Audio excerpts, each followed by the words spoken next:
আমাদের ভালো লাগাতে সকলকে অনেক অনেক অনেক স্বাগত জানিয়ে আমার আজকের গল্প আরম্ভ করছি। আজকের গল্প লম্পট। গল্পটি তাহলে শুরু করি। নীলার নগ্ন শরীরটা আমার ঘরে খাটের উপর শায়িত। নীলা ঘুমোচ্ছে আর আমি ঘরের সোফায় বসে সম্ভোগ উত্তর আবেশটা উপভোগ করছি। নীলার গায়ে একটা চাদর ঢেকে দিয়েছিলাম, খুলে গেছে। নীলা আমার বন্ধু অসিতের স্ত্রী। অসিতকে প্রতি মাসেই 7-10 দিনের জন্য ট্যুরে যেতে হয়, আর সেই সময় 3-4 দিনের জন্য নীলা আমার কাছে এসে থাকে। সবার অলক্ষ্যে এই কদিন আমরা উদ্দাম শরীরী খেলায় মেতে উঠি। নীলা বলে আমি নাকি কন্দর্প লগ্নে জন্মেছি, নারী কিসে সুখ পায় সেটাও নাকি আমি ভালো বুঝি। আর আমি পৃথ্বীরাজ, সবাই রাজ বলে ডাকে। আমি জানি কিভাবে জীবনকে উপভোগ করতে হয়। আমার বাবা ছিলেন প্রতিষ্ঠিত বিল্ডিং ডেভেলপার। অনেক বাড়ি, ফ্ল্যাট বাড়ি, হাসপাতাল বিল্ডিং বাবার হাতে সৃষ্টি হয়েছে। ফলে বাবা অনেক অনেক টাকা সঞ্চয় করেছেন। বেশ কিছু ফ্ল্যাটও বাবার আছে, তাই বাবার সম্পত্তির পরিমাণ কয়েক কোটি। আর আমি আমার বাবা মার একমাত্র সন্তান। রায়চৌধুরী বাড়ির জিনের প্রভাবে আমি সুপুরুষ ও সুদর্শন, ওই যাকে ইংরেজিতে বলে হ্যান্ডসাম। লেখাপড়ার সময় পরীক্ষার নম্বরগুলো ভালো পেতাম, তাই ভালো ছেলের তকমা জুটেছিল। শিক্ষা আর রূপের দৌলতে আমি ছিলাম অনেক মেয়ের মনের বাসনা। দুর্ভাগ্যবশত একটা গাড়ি অ্যাক্সিডেন্টে আমার বাবা মা দুজনেরই একসাথে মৃত্যু হয়। আমি তখন এমএসসির ফাইনাল ইয়ারে, অর্থাৎ কোটি কোটি টাকার সম্পদের অধিকারী হয়ে উঠি ওই অল্প বয়সেই। তাই আমাকে কখনো রোজগারের কথা চিন্তা করতে হয়নি। আমি মদ খাই না, ধূমপান করি না। আমার ওই একটাই নেশা, নারী শরীর। সেই 18 বছর বয়স থেকে যার শুরু। আজ এই 30 বছর বয়সেও সেটা অব্যাহত। তাই আমি আজও অকৃতদার। অনেক মেয়েই খুব সহজে আমার প্রতি আকৃষ্ট হয়, সেটা আমি বুঝে গেছি। অবশ্য সব মেয়েরা নয়। যারা শারীরিক সুখের কামনায় আমার কাছে আসে আমি তাদের বুঝতে পারি। আর সেই সব মেয়েদের শয্যাপ্রান্তে আনতে খুব বেশি বেগ পেতে হয় না। যে মাস্টারমশাইয়ের কাছে গান শিখতাম, তিনি হঠাৎ অসুস্থ হয়ে পড়ার পর বলেছিলেন, শিলার কাছে শেখো, ও আমার ছাত্রী, ভালো গান শেখাবে। শিলাদি আমার থেকে প্রায় 5 বছরের বড়। সেখানেই গান শেখা এগিয়ে চলল। কিন্তু শিলাদির মনে অন্য ভাবনা ছিল, সেটা ওর শরীরী বিবঙ্গে প্রকাশ পেত। অন্য ছাত্রছাত্রীদের তুলনায় আমার প্রতি ব্যবহারটা ছিল অন্যরকম। তারপর এক সময় জানালো যে শিলাদি আমাকে আলাদা করে গান শেখাবে। এমনি করে ধীরে ধীরে আমাকে নিজের গণ্ডিতে বেঁধে ফেলল শিলাদি। আমিও বাধা পড়তে লাগলাম। তারপর একদিন ফাঁকা বাড়িতে সেটা চূড়ান্ত রূপ পেল। আমার জীবনের প্রথম শরীরী খেলার শিক্ষা। তখন আমার বয়স 18 বছর। তারপর থেকে বাড়ি ফাঁকা থাকলেই শিলাদি ডেকে পাঠাতো। প্রায় 2 বছর এই খেলা চলেছিল। তারপর শিলাদির বিয়ে হয়ে গেল। শিলাদি পবিত্র বধূরূপে শ্বশুরবাড়ি গেল। শিলাদি বলতো, নারী পুরুষের সম্পর্ক প্রকৃতির সৃষ্টি। ওখানে বয়স, জাত, ধর্ম বা সামাজিক অবস্থান বলে কিছু হয় না। আমার সুগঠিত স্বাস্থ্য আর পুরুষালী রূপে ব্যাপারে আমাকে অনেকের থেকে এগিয়ে রেখেছিল।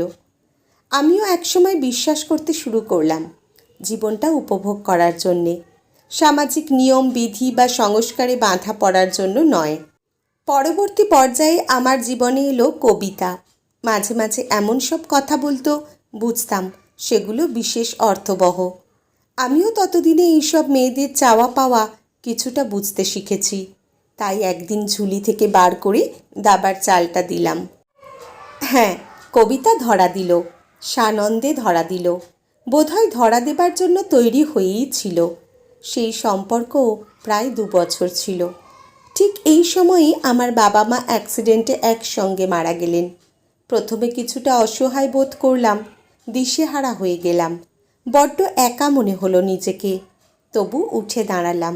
সমস্ত টাকা পয়সা সম্পত্তির হিসেব নিজ আয়ত্তে আনলাম। বুঝলাম আমি যে অর্থের মালিক তাতে আমার জীবন প্রাচুর্যে ভরা থাকবে। নিজেকে এবং আমার বিষয়বুদ্ধিকে উন্নত করতে আমার 1 বছর লাগলো। ততদিনে আমার আত্মবিশ্বাস বেড়ে গেছে। এবার এত বড় ফাঁকা বাড়িতে আমি একা। কাজের লোক, রান্নার মাসি সময় মতো আসে, কাজ করে দিয়ে যায়। আমার মাথার মধ্যে বসে থাকা গুবরে পোকাটা আস্তে আস্তে আবার জেগে উঠল, আমায় জানান দিল। আমার মস্তিষ্ক আমায় মনে করালো জীবনটা উপভোগ করার জন্যে। আমিও চোখ তুলে নারী শরীর খুঁজতে লাগলাম। নীলা, শম্পা, সহপাঠী বন্ধুনি, শিলাদির মতো দিদিরা আবার ধরা দিতে লাগলো সেই খাঁচায়। ধীরে ধীরে তাতে এলো বন্ধুর স্ত্রী, পাতানো বৌদিরা। আমিও আরও নতুন উদ্যমে অভিভাবকহীন স্বাধীন জীবনে গা ভাসিয়ে দিলাম। সেই 23 বছর বয়সে এমএসসি পাশ করার পর থেকে আজ অবধি এই 7 বছরে আমি ক্যাসানোভাকে হারিয়ে দিলাম। কিন্তু জীবন কখনো একই স্রোতে বয় না, সময় তাতে মাঝে মাঝে বাঁধ বেঁধে দেয়। তাই মোটর সাইকেলটা যখন আমাকে সমেত বড় গর্তটার পাশে ছিটকে পড়ল, আমি চোখে অন্ধকার দেখলাম। তারপর কারা আমাকে হাসপাতালে নিয়ে গেছে, আমার চিকিৎসা করিয়েছে, তখন কিছুই বুঝতে পারিনি। কপালে 4টে স্টিচ পড়েছিল। আমার ডান হাত আর ডান পা দুটোরই হাড় ভেঙেছিল। বন্ধু অসিত আমার জন্যে সব ব্যবস্থা করে দিয়েছিল। বিছানায় শয্যাশায়ী হলাম। একজন প্রাইভেট নার্স ঠিক করা হলো। একটু অনুশোচনা হলো যে বন্ধুর স্ত্রীকে নিয়ে আমি মাঝে মাঝে লুকিয়ে এক খেলায় মাতি, সেই আমার দুঃসময়ে আমার পাশে এসে দাঁড়ালো। যদিও নীলার সঙ্গে আমার সম্পর্কের ব্যাপারে অসিত কিছু জানতো না, তবু আমার মনে হলো আমি ভীষণ অকৃতজ্ঞ। মেয়েটির নাম পর্ণা রায়, প্রাইভেট নার্স। মেয়েদের বয়স আন্দাজ করা উচিত নয়, তার দরকারও নেই। তথাপি মনে হলো মেয়েটির বয়স 25-26-এর আশেপাশে। ছিপছিপে লম্বা শরীর, মুখশ্রীতে যেন এক অনাবিল সারল্য মাখা। আর নার্সের পোশাকটা পেশাদারিত্বে দৃঢ়। সকাল 8টা থেকে সন্ধে 8টা, সেই সারল্য মাখানো মুখে সব সময় হাসিটি লেগে থাকতো। কখনো ক্লান্ত মনে হতো না, বরং সব সময় সপ্রতিভ মনে হতো। পর্ণার হাতে আমার দিনগুলো বাঁধা পড়ল। আমার ক্ষতের ড্রেসিং থেকে শুরু করে সময় মতো ওষুধ খাওয়ানো, মাথা ধুইয়ে দেওয়া, গা স্পঞ্জ করে দেওয়া, এমনকি বেড প্যান দেওয়া, সব সুচারুরূপে করত। যখন আমাকে প্রায় নগ্ন করে ও আমার গা স্পঞ্জ করে দিত, তার মুখের একটা পেশিও পরিবর্তিত হতো না, যেন একজন রোবট নারী আমার সেবা করছে। আমার ডান হাত ভাঙা বলে আমাকে চামচ দিয়ে খাইয়ে দিত। আমি যেন এক নারীর হাতের খেলার পুতুল হয়ে গেলাম। সুস্থ হলে হয়তো আমি অন্য কিছু ভাবতাম ওকে নিয়ে, আমার স্বভাব মতো। কিন্তু এখন সেই ভাবনাগুলো অবাস্তব মনে হলো। কাজ না থাকলে আমার ঘরেই একটা চেয়ারে বসে থাকতো, কখনো খবরের কাগজ পড়ে শোনাতো, কখনো এমনিই কথা বলতো। আমার মাথার গুবরে পোকাটা মাঝে মাঝে ঠেলা দেয়, কিন্তু শারীরিক অসহায়তা আমাকে আটকে রাখে। উদ্দেশ্য নিয়ে একদিন কথায় কথায় জিজ্ঞেস করলাম, পর্ণা, তোমার বয়ফ্রেন্ড আছে? পর্ণা সেই একই সরল দৃষ্টিতে আমার দিকে তাকিয়ে বলল, বয়ফ্রেন্ড গার্লফ্রেন্ড বুঝি না, তবে প্রেম আছে। সেটা কে? একটা নাম তো নয়, নাম যে অনেক। তোমার অনেক প্রেমিক আছে? সে কথা তো বলিনি, বলেছি আমার প্রেম আছে, আর সেই প্রেম বহুধায় বিভক্ত। বুঝলাম না স্যার, আপনাকে বোঝাতে পারবো কি না জানি না, তবু নামগুলো বলি। প্রকৃতি, পৃথিবী, মানুষ, অসহায় মানুষ। হেসে ফেললাম, বললাম, ওগুলো তো সবারই আছে। হ্যাঁ, সবারই আছে, কিন্তু সবাই মনে রাখে না। কীরকম? নিজে হাতে গাছ লাগিয়েছেন কখনো? সেই গাছকে বেড়ে উঠতে দেখেছেন কখনো? থ্যালাসেমিয়ার বাচ্চাদের জন্য রক্ত দিয়েছেন কখনো? নিজের মরণোত্তর দেহটা দান করার অঙ্গীকারের কথা ভেবেছেন কি? অবাক হলাম, এমন উত্তর আশা করিনি। বললাম, এভাবে ভাবিনি কখনো। পর্ণা একটু চুপ করে রইল, তারপর বলল, মানুষের জীবনে চাওয়া পাওয়াগুলো বড় স্বার্থপরের মতো। অর্থ, প্রতিষ্ঠা আর শারীরিক তৃপ্তি, সেটাই সাধারণ। কৈশোর পার হতে হতেই আমরা প্রেম নামের একটা অজানা জিনিস খুঁজি। নারীরা পুরুষ শরীর আর পুরুষরা নারী শরীরের সান্নিধ্য চায়। আরও পরে আসে অর্থের কামনা। আমি সুখে থাকি, আমার পরিবার সুখে থাকুক, এই গণ্ডিতে বাঁধা পড়ে। আবার কেউ কেউ চায় ক্ষমতা। অফিসে প্রমোশন কিংবা রাজনৈতিক নেতারা চায় আরও ক্ষমতা, আরও অধিকার, অন্যকে চালনা করার অধিকার। স্যার, ঠিক বলছি তো?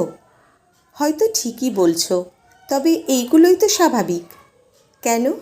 আমাদের পৃথিবীকে শুদ্ধ রাখার জন্য গাছ লাগানো স্বাভাবিক নয়? রক্তের অভাবে যে শিশুগুলো ছটফট করছে, তাদের জন্য একটু রক্তদান করা স্বাভাবিক নয়? সবাই মিলে মরণোত্তর চক্ষুদান করলে এই দেশের অন্ধ মানুষের সংখ্যা অনেক কমে যাবে। সেই ভাবনাটা স্বাভাবিক নয়? তুমি এসব করো নাকি?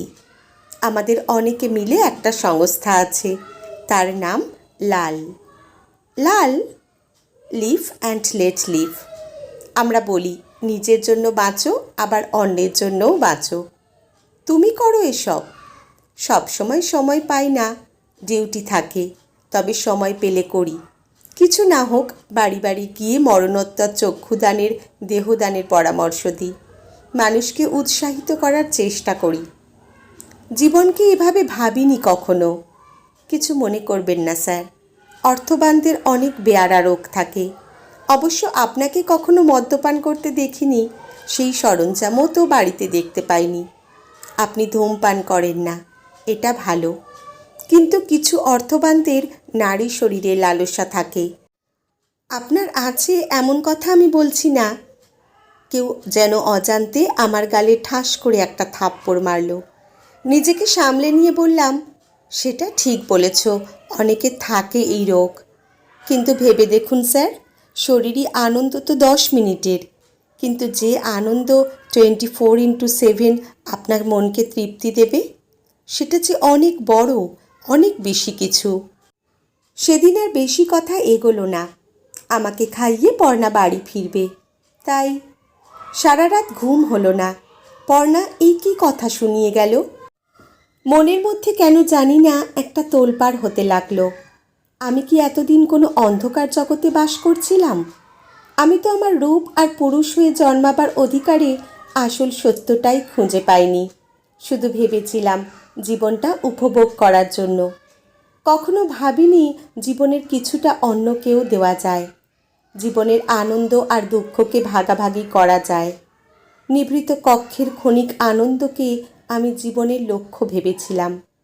পরদিন যখন আবার সময় পেলাম, তখন পর্ণাকে বললাম, তুমি আমার চেয়ে হয়তো বয়সে ছোটই হবে, তবু তোমার কাছে অনেক কিছু শিখলাম। এইভাবে বাঁচার মন্ত্র আমায় এর আগে কেউ শেখায়নি। আপনার বাড়ির সামনে অনেকটা ফাঁকা জায়গা আছে, ঝোপ জঙ্গল হয়ে পড়ে আছে। আপনি সেরে উঠুন, তারপর আপনি ওই জমিতে গাছ লাগাবেন। আমি আপনাকে গাছের চারা এনে দেব। তারপর সেই গাছগুলোকে বড় হতে দেখবেন, তখনই বুঝবেন কতটা আনন্দ আছে। তোমাদের লাল সংস্থার মেম্বার হতে গেলে কি করতে হয়?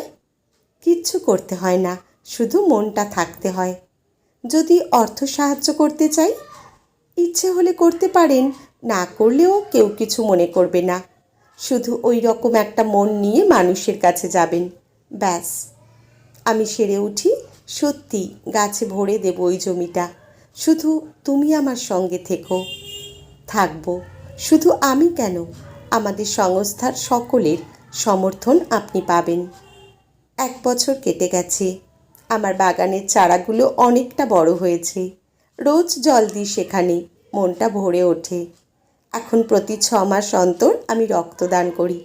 মরণোত্তর দেহদানের অঙ্গীকারও করেছি। পথ শিশুদের বিনা পয়সার স্কুলে অবৈতনিক শিক্ষকতাও করি। সামান্য টাকা পয়সা খরচ করে ওদের বই, খাতা, পেন, পেন্সিল কিনে দিই। বুঝেছি এটাই জীবনের পরম তৃপ্তি। আর যেটা জীবন থেকে বাদ দিয়েছি, আমার জীবনের এত বছর যেসব নারীরা আমার সঙ্গে জড়িয়েছিল, তাদের সঙ্গে সম্পর্ক ছিন্ন করেছি। যদি আগামীতে কোনো দিন বিয়ে করি, তাহলে পর্ণার মতো কোনো মেয়েকেই বিয়ে করব, যে শুধু শরীর নয়, একটা বিস্তৃত হৃদয় নিয়ে আমার জীবনে আসবে। Showing the proper direction in life is of prime importance. আজকের গল্প এখানেই সমাপ্ত। কলমে জয়দেব গুপ্ত, পাঠে জয়তী। ধন্যবাদ।